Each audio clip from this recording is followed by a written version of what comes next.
Hello and welcome to another video of the UiPath Bootcamp series. In this video, we bring to you another automation challenge that's called the shortest path. So without wasting any time, let's get started.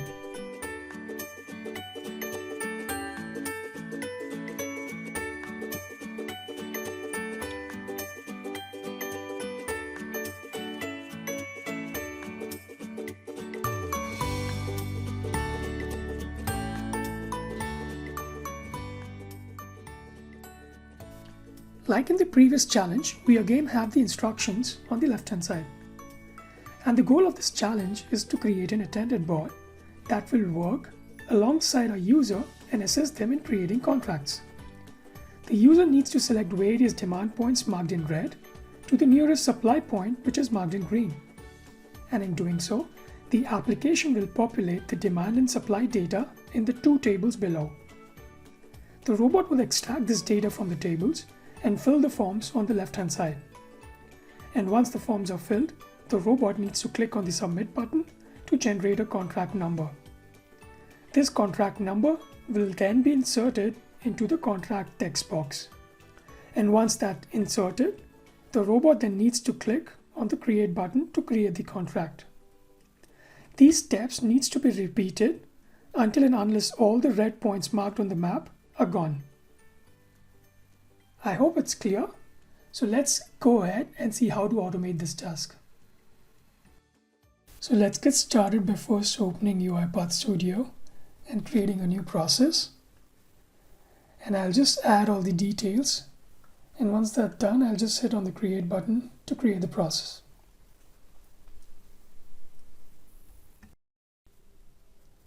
So like in the previous video, let's go ahead and have a look at different UI elements on this web page. And as we go inside the UI Explorer and click on the Indicate element, let's just identify any one of the text boxes. And you will get all the attributes related to this text box. And in this case, the name is related to the ID, that is MP3P7. I would just go back to our web page and refresh this page and see if this ID remains the same or has been changed. If you go back to your UI Explorer and click on the Validate button, you see the button has now turned into red and it is unable to identify this element. That means that the ID related to the name text box has changed. So let's go ahead and see again what the new ID is. So I would again select the name text box. And if you see, the ID got changed.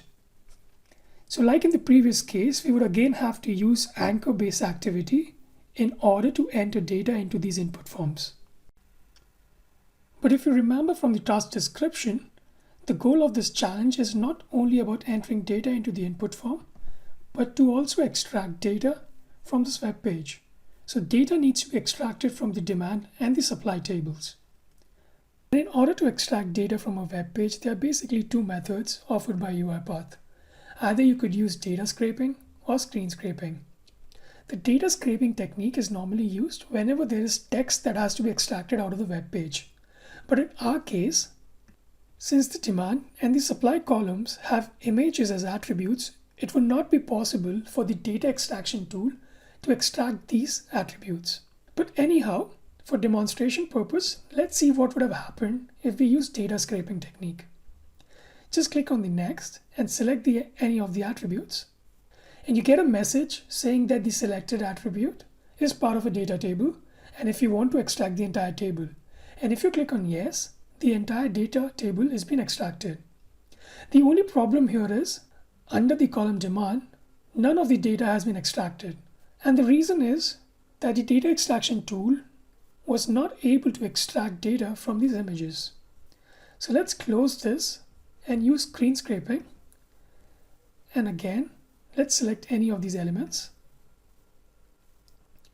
And the moment you select this element, you see that the scraping tool is able to extract the text out of the image.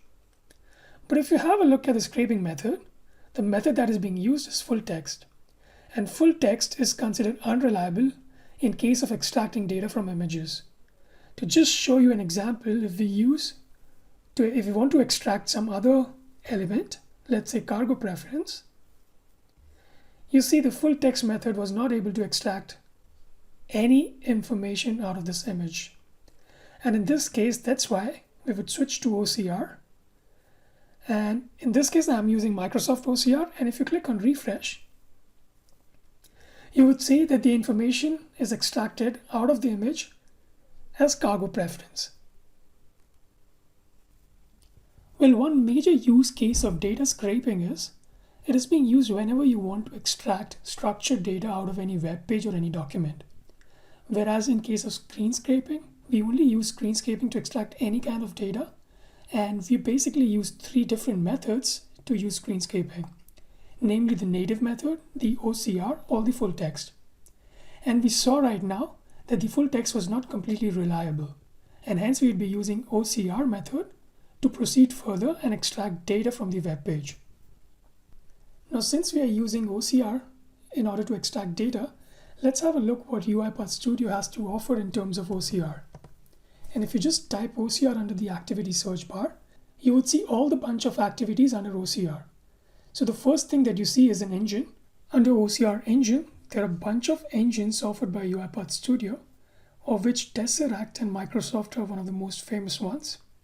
The Tesseract was initially developed by HP, and since 2006, the development is being sponsored by Google. And also the Microsoft OCR comes directly from Microsoft, and they're really reliable when it comes to extracting text from images. So apart from the engines, we are also having here the screen scraping activities, in which we'd be majorly using the get OCR text. What it does is you need to indicate the element on the screen, and it tries to extract the text out of this element. So now, since we'll be using OCR in order to extract text, let's see how accurate this activity is. And for that, we'll just open a new sequence and build this module. So you should be able to find under UI automation all the OCR activities. And we are going to first use the get OCR text. And in order to extract the data from the image, we need to first indicate it on screen. And if you remember, we wanted to use the Microsoft OCR engine. So let's just remove Tesseract OCR engine. And under the engine activities, you should be able to find Microsoft OCR. Just drag and drop it here. And the text that will be extracted by this engine needs to be saved in some kind of a string variable. So let's just create this variable by hitting on Control K. And as the text variable is being created, we would be using the message box in order to see the output.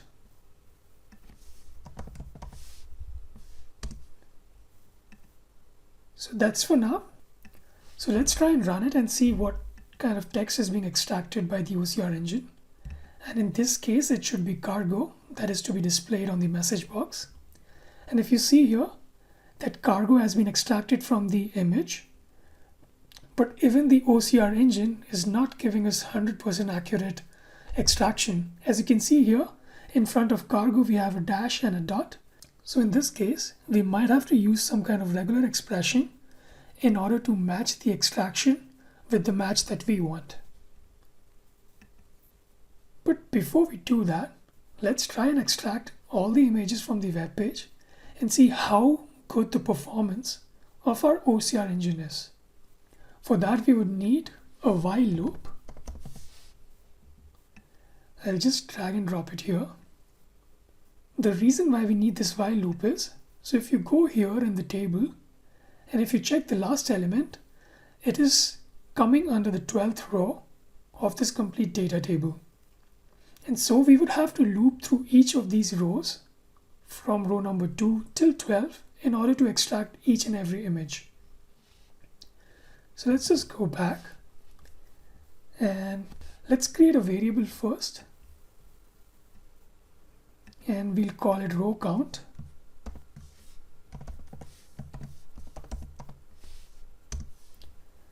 And let's initialize it with the first row, which in our case is 2. We are getting an error because by default, whenever you create a variable, a string variable is being created, and since 2 is a number, we are getting a validation error. So let's just change this variable type to int. And here our condition will be, we have to loop till the time the row count is less than 12. And also within this loop, we will move our OCR engine and message box activity.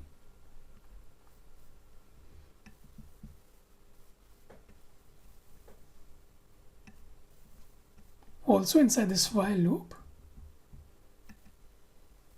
we need to increment the row count. And for that, we would again need this assign activity. And with every iteration, we need to increment its value by 1.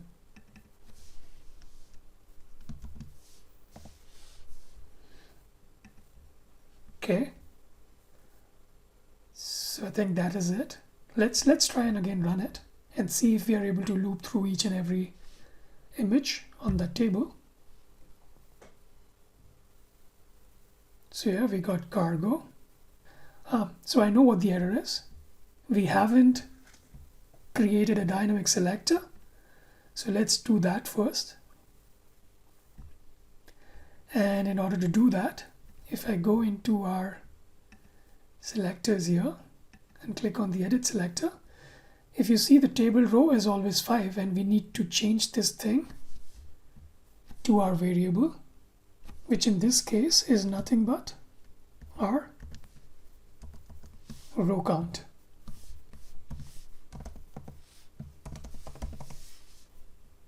Okay, now that we have made our selector into a dynamic one, so now that we have created the dynamic selector, let's run this file again and see if we are able to iterate. First we would get name and then shipping date. As you can see that instead of extracting words shipping date, the OCR engine could only extract date, and that too with wrong spelling. And this is also true for the extraction from other rows. So before we move forward, let's improve the output of our OCR engine by fine-tuning the parameters. Now, since the accuracy of our OCR engine was not how we expected, let's try and tune some of the parameters inside the OCR engine. So just click on Microsoft OCR and under options, let's select the scale to 1 to start with. And under profile, since we are scraping from screen, I would select screen. And let's select the exact words. And let's try and run it again. And let's see if there is an improvement in our extraction. So the first one is name as it is. And the second one, as you see, previously we were just able to extract date as a word, and now the extraction has really improved and we are getting the exact text out of the image.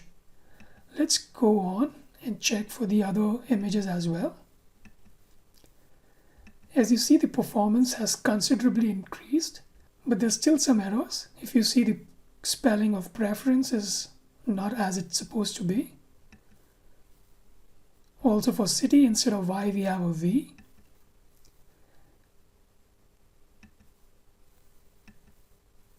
And the rest seems to be working fine.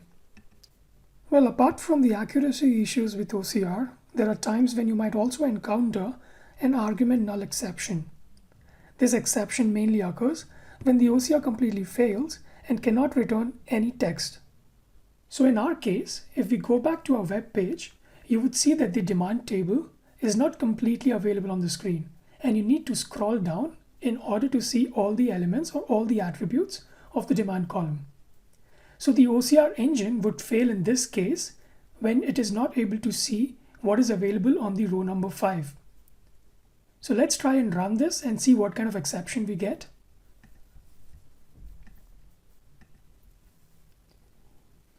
So when we run it, you would see that we get the row number 2 as name, that is fine. And like this, we would be able to extract the data till zip code because zip code is still available on the screen. But any data that is below zip code would not be accessible by the OCR. So let's go ahead and check that. So now after zip code, we should not be able to access any other information, and we get this null exception. So in order to get out of this error, we would ask the user to scroll the page to the bottom. But there are also cases that even if the data is available on the screen, you might still get a null exception or any other exception. And in order to handle that exception, we would be using an exception handling method offered by UiPath Studio, which is nothing but a try and catch block. So let's first minimize the body here so that we have a better overview of the entire task. And in order to use the try and catch block, all you need to do is right click on the sequence and click on surround by try catch. Once you do that, you would see that our try catch activity has 3 blocks: the try, the catch, and the finally. So any activity that you think is going to throw an exception should come inside your try block. And the exception that would be thrown would then be cached inside your catch block. So let's first add an exception. And if you see here, you have a list of all the exceptions that could occur. And if you don't know which exception it is, so just select system exception. And then within this exception block, you would have the possibility to define what is to be done in case there is an exception. So in our case, whenever there is an exception, we want to miss that particular iteration and move on to the next iteration. So in order to do that, we would have to use the continue activity. And if you see at the description, what it does is it skips the current iteration and a for each activity and continues the execution to the next iteration. So let's just bring this inside our catch block. Now, since we are looping with a while loop, we need to increment our row counter. And for that, we will again use an assign activity and increment our row count. And we are doing this because we want to leave this particular iteration and move on to the next iteration. Now that we have defined the try and catch block, let's try and run it. And in this case, we should not see any error, because whenever there is an error, our catch block would catch this exception and move us to the next iteration. So after zip code, we should not get any error, but we should not get any message box also. And now, with the help of this try and catch block, we are not facing any more exceptions and our workflow would not stop in between. And to make our workflow more robust and error-free, we'll have to add another extraction method based on the indicate element activity. But before we do that, let's have a look at this Excel file. Well, this Excel file is sort of a matching table for us. And if you remember, our OCR extractions were not 100% accurate.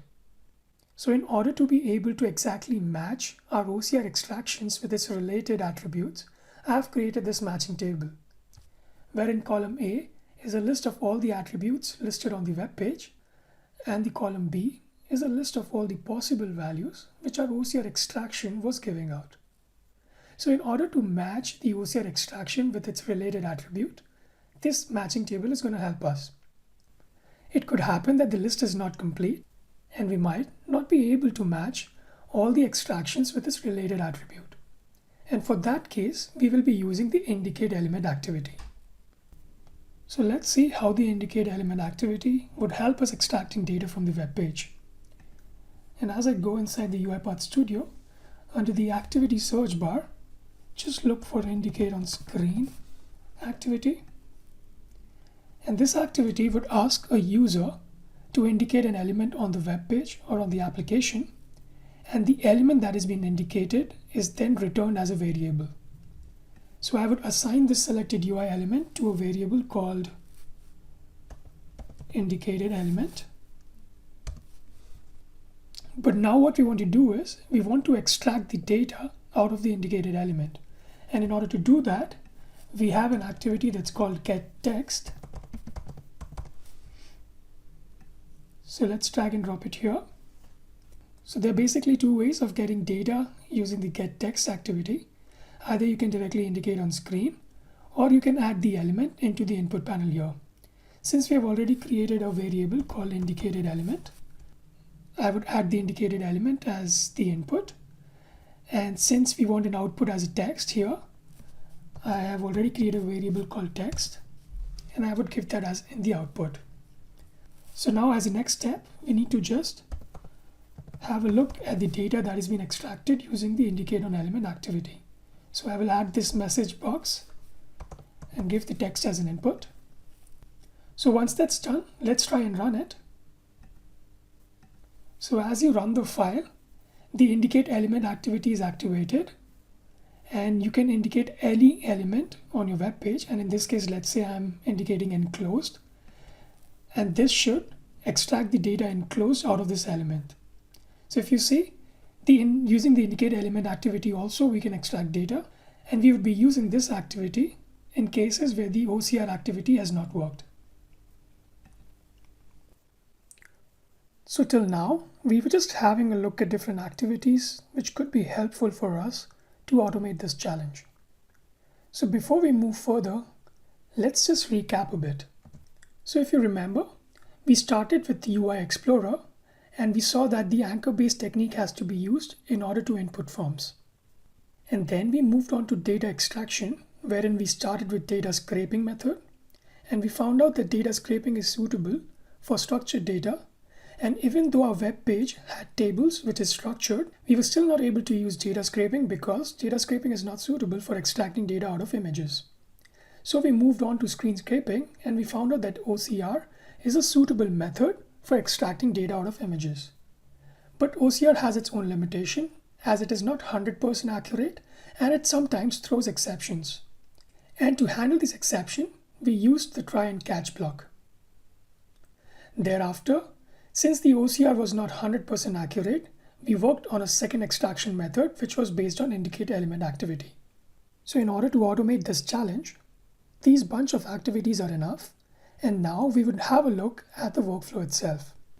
So this is our main workflow, and I have already uploaded it into the Git. So if you want to access this workflow, just go and check into the description. You will find the link to the Git repository. But now let me just walk you through the entire workflow. And in order to walk you through this, I'll be using the debug mode. And while debugging, we will go through each and every step and see which part of the workflow is being executed at what time. So that we have a better view, I would just divide my screen. So we have our web page on the right hand side and our workflow on the left hand side. So in order to keep a track of your debug, just click on this execution trail. And also, we want to see which element is being accessed by the automation at what stage. So we'll use this highlight elements as well. And now we are all set. So let's just click on the debug file. So let me just explain you what is happening here. So as the execution started, the very first block that you see here is being executed, which is nothing but a message box. And within this message box, the bot is asking you if there are more demands or red spots left on the web page or not. And if you see here that yes, we have more red spots left, so I will click on yes. And the moment I clicked on yes, you see this, the message box turned into a green, which meant it has been executed. And now we have moved to the next message box, which is the allocated demand. And this allocated demand is nothing but a message box which asks the user to allocate the demand and supply from the map, and then click OK. So what I would do is I'll go back to the web page and select a demand and a corresponding supply. And once I do that, you would see here that the demand column is populated with some data. And then I will click on OK. And the moment I click on OK, if I just go back into my main workflow, you would see that the allocated demand message box is executed, and now we are inside the shortest path workflow. The shortest path workflow itself is a very big workflow, which I have here, and it has basically 5 steps. And the first step is nothing but we are reading the matching table that I had already shown you. And there was nothing to display, and that's why you see already a green tick here. That means it's already been executed and the Excel file has been read into a data table. And as a next step, the get demand data sequence is being executed. So let me just go inside this. And within the get demand data sequence, we have basically 3 other sequences. The very first sequence is extracting data with OCR, and the next sequence is to extract data with indicate element. And once both the data has been extracted, then we are consolidating and cleaning this extract and saving it into a dictionary. And now let's move forward and have a look into what we have inside the extract data with OCR. And if you see here, the very first step is a message box which is asking us please scroll down to the bottom of the page. And if you remember, we need to scroll down because the OCR needs all the attributes that needs to be extracted on the screen.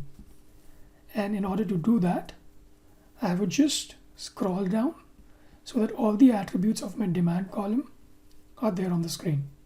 And once I have done that, I'll click on OK. And now you would see that it will go inside the while loop and the entire thing would be executed one by one. I'll click on OK. And this is already executed and it's turned green. And now we are inside the while loop. And if you see here on the web page, the bot is going one by one through different rows and columns and extracting the data. And the extracted data is, if you can see here in the log file in the output, it's being saved here. So what just happened is that the bot was going through each and every row and extracting data using OCR. And once that's done, all the boxes here have turned into green. And also for a sequence that is extract data with OCR is also turned into green. That means this sequence is executed. And now we are moving on to the next sequence, which is extract data with indicate element. So if you remember, this sequence is basically to support our OCR extraction because the OCR is not able to extract all the data. And in this case, it was not able to extract ship preference.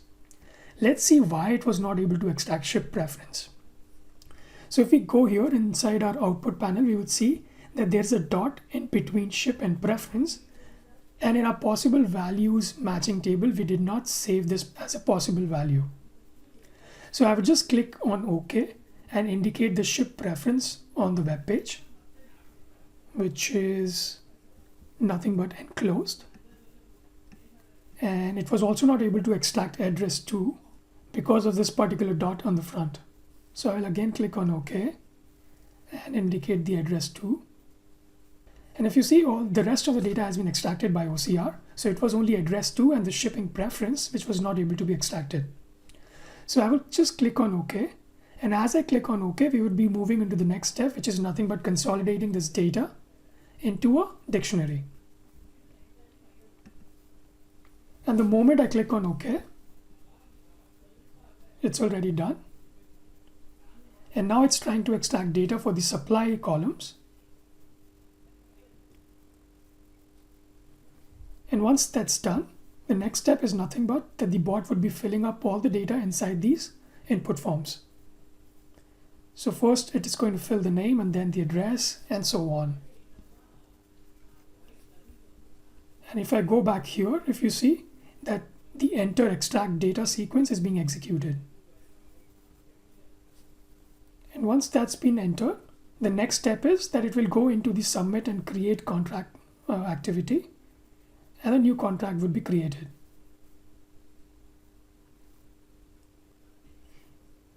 So if you see here, we have already run through all the steps for creating a contract for one demand and supply pair. And as a next step, it's going back into our main workflow, and it's again asking the user if there are more demands left on the screen. I would not go further, but if you see here, there are still 5 more demands that has been left. And in order to further execute it, you would have to keep allocating these demands in supply. And you have to keep repeating this loop till the time there are no more red spots left on the map. That's all for this challenge. And please check the description for the link to the Git repository. And don't forget to like this video and subscribe to my channel for the other content. So see you again in the next video. Till then, keep automating.